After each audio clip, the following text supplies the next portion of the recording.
আরে বন্ধু কি অবস্থা? আর অবস্থা একটু ভালো না। তোদের এদিকে আসলাম, একটা বিড়ি সিগারেট খাচ্ছি। আর বিড়ি সিগারেট যা দাম বেড়েছে, ও খাওয়ার কোনো পরিস্থিতি নেই। আমার কাছে এমনি টাকা পয়সাই নেই।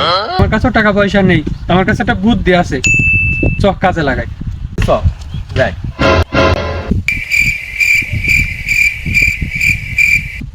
এই ভাই ভাই থামেন। ভাই আপনি কি চান আপনার ছোট ভাইরা সব বিড়ি সিগারেট খোর হোক?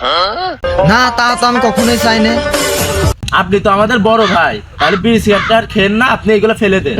তাহলে তো তোমরা ভালো কথাই বলছো, তাহলে আমি রেখে কি করবো, ফেলে দিই।